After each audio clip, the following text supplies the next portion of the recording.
If you know how to write code, there is nothing worse than being forced to use a drag-and-drop menu to do your job. Most commercial business intelligence platforms are designed for business analysts. Even popular open-source tools like Metabase prioritize a visual query builder so non-technical users can access data without writing code. These platforms carry a financial weight as well. Companies pay hundreds of dollars every month in per-user licensing fees for reporting tools that their own developers actively dislike using. This comparison table breaks down the mismatch. Traditional BI leans into high visual accessibility, which brings high costs and high abstraction. But a technical team usually needs something code-direct and low cost. The end result is an abstraction tax. Highly paid engineers waste their time clicking through heavy menus to build a basic dashboard they could have written in SQL in seconds. That specific friction is why Redash exists.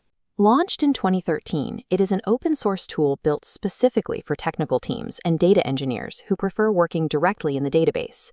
The core proposition is straightforward. You eliminate commercial licensing costs, and in exchange, you move to a strictly code-first workflow. This creates a choice for your company. Does removing the visual interface speed up your technical workflow enough to justify the change, or does it simply lock the rest of the business out of their own data? Redash does not try to compromise. Its value is tied directly to the coding fluency of the person sitting at the keyboard. To build any dashboard in Redash, the foundational input is raw code. The user must write SQL directly. This flowchart outlines the process. The workflow progresses directly from connecting your database to writing a raw SQL query, generating a visualization, and finally combining those into a finished dashboard. For anyone fluent in SQL, this pipeline is fast. You can query a database and get immediate visual translation without fighting a complex user interface. But that same architecture acts as a hard barrier for non-technical staff. They cannot self-serve data discovery or build their own reports from scratch. To bridge this gap between the technical creators and the business stakeholders, Redash relies on a feature called query parameterization. Here is what that looks like in practice. Once a dashboard is built, stakeholders can interact with dynamic date range and filter dropdowns at the top of the screen. They can adjust timeframes and filter specific datasets on the fly to answer their questions, all without seeing or touching the underlying code. However, a developer still has to invest the time up front to write the flexible SQL logic that makes those specific dropdowns possible.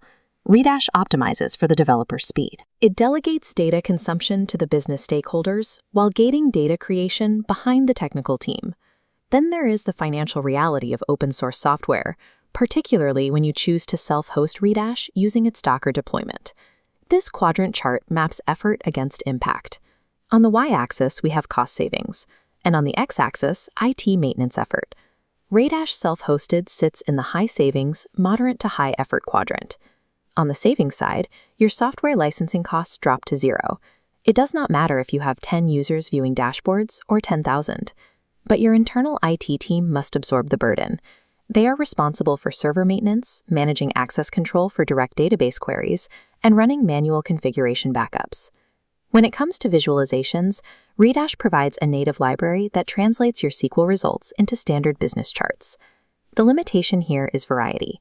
You are restricted to basic standard visuals. If your reporting requires extensive niche chart varieties, you will miss the options found in heavier enterprise tools like Apache Superset.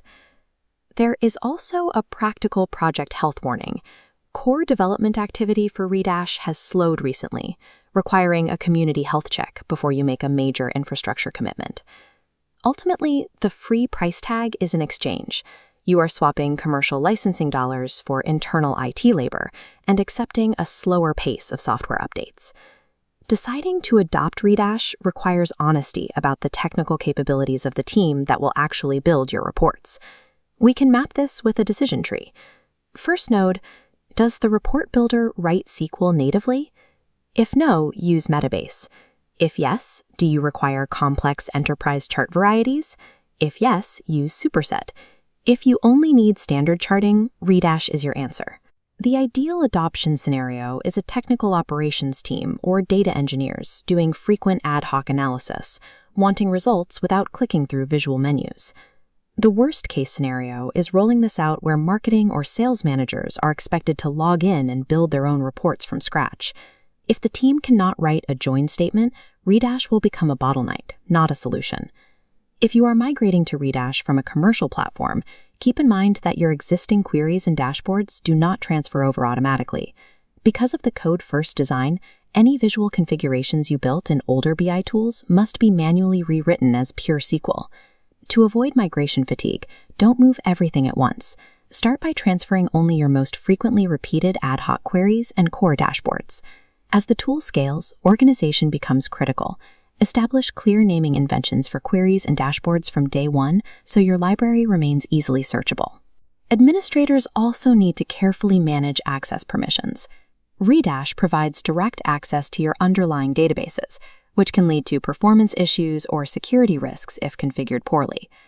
Redash focuses on a single goal: removing the abstraction tax for coders. It proves that for the right technical team, the best user interface is just a blinking cursor in a SQL editor.